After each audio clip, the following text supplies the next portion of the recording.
come back to the graduation square for your short brief. So let us be patient. In a short while, they will be coming back. Thank you, sir.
afternoon, sir.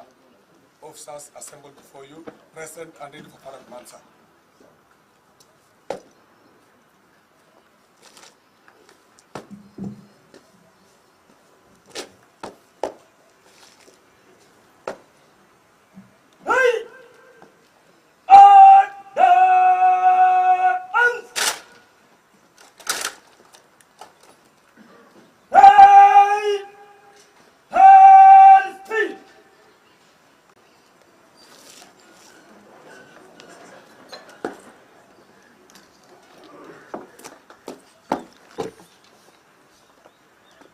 Good afternoon, sir. Good afternoon.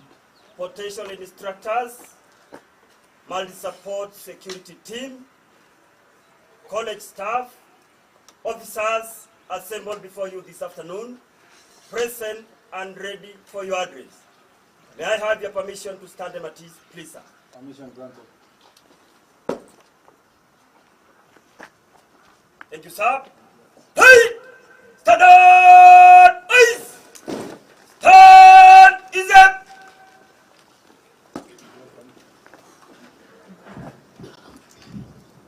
Good afternoon, officers. Look at your colleague and say congratulations. Today we are honored to be having the chief guest, who is none other than the Cabinet Secretary, Interior and National Administration. It's just my singular opportunity to welcome him to have a speech with us. Chen! Stand still. So you're welcome. That is. Thank you very much. Thank you, DIG. The commandant here, the senior staff who are here, and officers present. Good afternoon. Good afternoon once again. I am really privileged to be here this afternoon to come and be with you. I know I came here for the potential instructors course, to see their graduation, and also to see those of you who are the MSST team. And I want to say thank you very much for a job well done. I want to congratulate the campus for the fantastic training opportunities that are here. When we go for Jukwaa la Usalama everywhere, you need to know, Commandant, wa campus, you need to know that when we go, usually when we go to most of the Jukwaa la Usalama, people are demanding chiefs, assistant chiefs, they want to be brought here for training. So I was asking myself, are they being brought here to relax? But the DIG has told me they run around this place very, very hard, and they get very good skills. So this campus, we know over the years, that is one of the most sought after campuses by many people who want to come and have training, including paramilitary training and including other agencies. So you are in the best place, and we want to tell you congratulations for the work you have done, and congratulations for the training you have gone through, and for being patient, for being committed, and now you are here graduating. And also for those of you who are going for MSS mission, you are prepared to go and serve our country globally. The good news, which I know, is that this training is not just covering, especially for those of you who are supposed to be deployed to Haiti, you are not just being trained for Haiti. The skills you get can help you serve anywhere in our country and other countries in the world. And we know that our police service in Kenya is one of the most professional police services in Kenya, in the world, and in this continent actually. And we also know that our police service is the most organized in the region. And we're very proud of us. In this region, people come here for training, and they come here for benchmarking on the things we do with policing. And I just want to say that we need to be proud. Nobody should tell you you are in the wrong place. You need to be very proud to know that you chose the right career, and you are a patriot, you are serving your nation, and your nation is proud of you. As your cabinet secretary, I am in the forefront to ensure that this National Police Service, this Administration Police Service, is respected by the citizens and respected by each one of us across the country because of the service you are giving. I know that most of you who are serving, all of you who are serving here, are not serving because of salary, because of money. You are serving because it's a calling. And this calling must be appreciated by all of us. Just when you go home, when you go to your house, when you go to sleep, just know that your cabinet secretary is always asking himself questions about the welfare of the police and about the proper working environment of the National Police Service. We know very well the challenges that we have around our country. His Excellency the President gave directions already that the biggest challenge we have now is the living conditions of police service, the housing. And we are building about 17,000 houses for accommodation for police. You need to know also that in the housing project, the National Housing Project through Boma Yetu, police officers have also priority to get an opportunity to buy the houses at an affordable rate for your own ownership. So we want to improve your housing when you're working with us, but also for your own ownership. You have an opportunity through the National Housing Scheme project that you get also a house that you own for yourself. We know also the other challenges across is mobility, vehicles. We know that sometimes it's the offices, the police stations, the police posts are not up to the standards that we require. We are working a plan to see how progressively we can improve all these facilities across the country. We also have all the other institutions in terms of justice sector already have, they have digitized their services, but we are still analog. So we're working hard to see how we can ensure that there is fiber connectivity in the police stations across the country. Only 60 police stations at the moment have direct connection to fiber, and we want to improve that. Out of the 1,200 police stations and also the police posts, we want to see how internet can we can improve internet access and also have ICT equipment, including computers in the police station, so that we can serve people better. We are also thinking about the technology and the communication and the CCTV to cover the entire police stations. And again, I met yesterday with the CCTV team. We want to make sure that all these stations are covered with technology so that we become modern. We want to have electronic occurrence book. That is, once you book any incident, you can report an incident at the comfort of your home, and it's received in the relevant police station, and it's processed, and citizens can be served at the comfort of their home. Because we are the most digitized government in this part of the world. Almost we are top governments, among the top governments which have gone digital, but the police service is still analog. We want to do everything to make sure that we make our police service more digital and more modern. I want to thank the instructors, those who have gone through an instructions course and who have the potential to become instructors for the work they have gone through.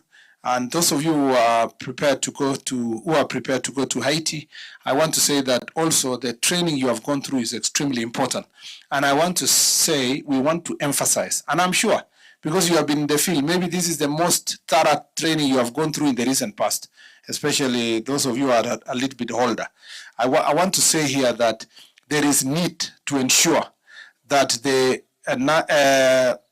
training for police becomes continuous. You know, people get skills continuously. Other professions are being trained continuously. Other cadre of public service are being trained continuously.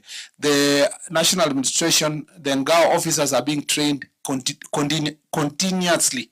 We need to have continuous training for also national police service, so that each one of us can update skills, you can improve yourself, you can move also from one rank to another, you can have better skills to deliver services for the people of Kenya.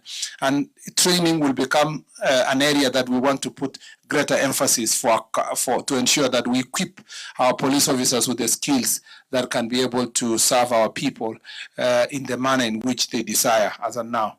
The last thing I want to say is that as we continue serving, we are a reflection of the National Police Service, individually and collectively. Individually, if now there is a general sensitivity across the country about how police perform their duties. People have even forgotten about other ministries and public service places. Now there's a lot of focus on the National Police Service and police officers. So you need to know. Of course, sometimes this focus is amplified by incidences that have happened, but it doesn't mean that the National Police Service is the only one that is struggling with people who perhaps commit an offense here and there. But you need to know this, that because individually you are a representation of all of us, we need to have greater responsibility in everything we do and do it according to the law and make sure that we follow the necessary procedures. We also need to work very hard as National Police Service to continue the community policing agenda, to make sure that we have a better relationship with the citizens and build that relationship among ourselves, so that then that building of relationship can also benefit the citizens, but also benefit ourselves. We get more information, people can trust us. We want to make police stations the best place where just like any other public office, if someone in the community wanted to pass by to say hi to the OCS, they will be confident to come and pass by and say hi, so that there is that fostered relationship. We don't want Kenya where the police are in that side and the citizens are on this other side.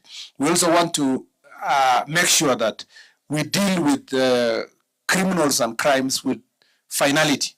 We don't become, we don't allow our community to grow with goons and drugs in the area, alcohol, all these criminal activities. We must, deal with them.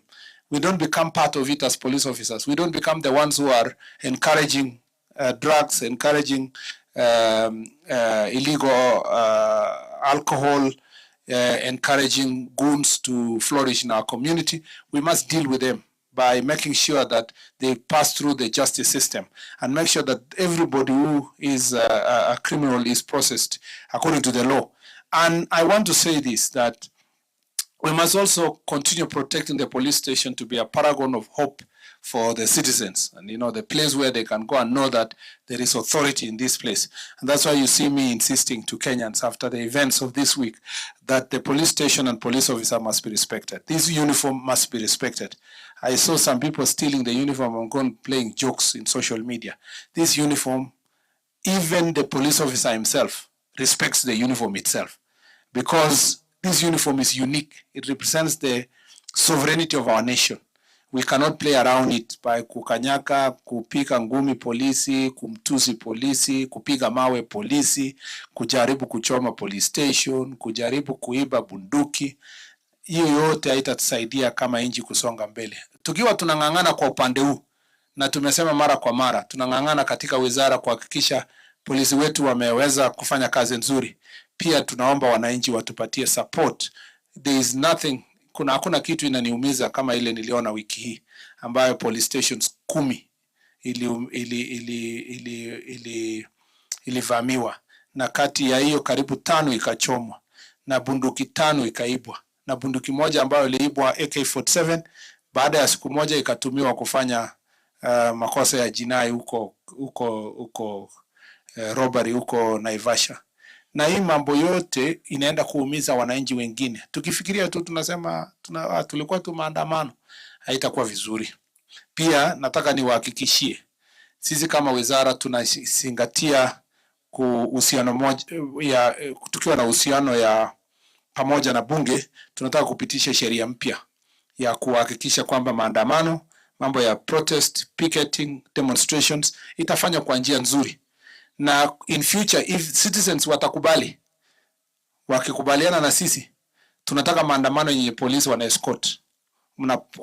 Unasema mimi maandamano yangu itaanza saa 3 itaisha saa 10 na itaanzia barabara ya Moi Avenue kutoka kona fulani mpaka huko Ngara, na ikifika saa 10 sisi tunaondoka. Pia sisi tunajipanga kwa polisi, tunaweka polisi ya kutosha, mna escort wananchi, mna march pamoja, mtu anashika karatasi yake. Ikifika saa 10 anajiendea nyumbani, wanasalimiana na polisi, ama kama polisi amefunga kazi wanapitia restaurant wanakunywa chai, alafu anaambiana kwa heri, kila mtu anaenda nyumbani. Hiyo ndio ile katiba ilikuwa inataka kwa article 37 of the constitution. Lakini hii yenye tukisikia tu ati kuna maandamano siku fulani, tunajua tu sasa tulete askari wote, tuchunge maduka, buildings zitavamiwa, watu wanafunga maduka, inalazimisha atikue holiday kwa hiyo area. Hii inaumiza uchumi yetu, inatumiza kama Wakenya na inatupotosha. Hii I think hii ndio mjadala ningependa Wakenya waingilie. Mjadala ya kuhakikisha kwamba tunataka nchi yetu ikue yenye nasonga mbele. Na sisi, let me say this for you as police officers. Inside that uniform, there is no tribe.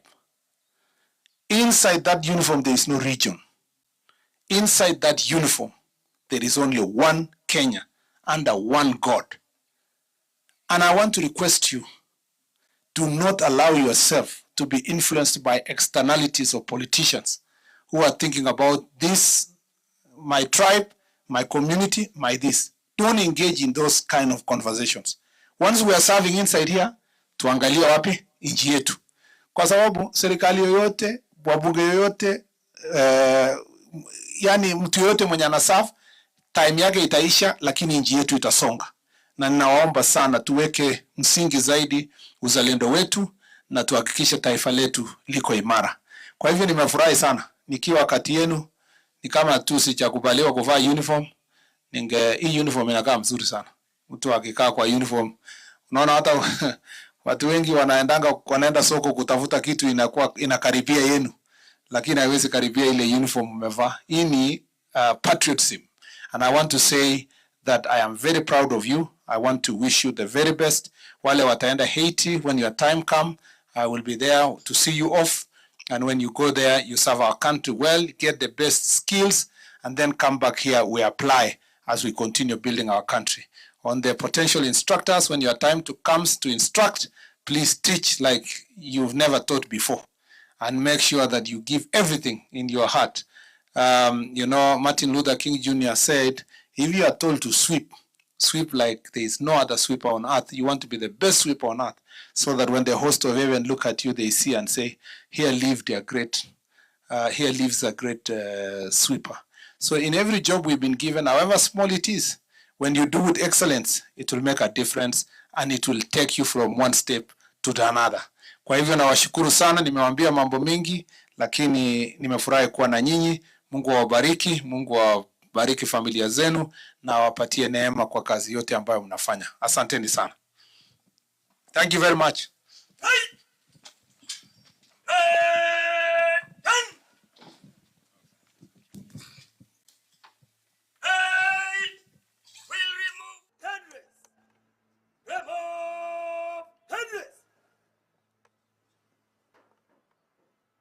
Cheers to our guest of honor.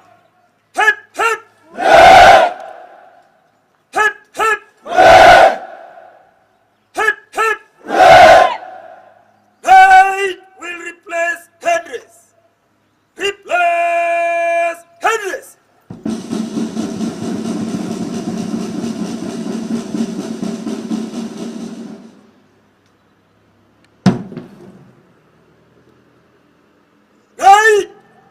Stand still.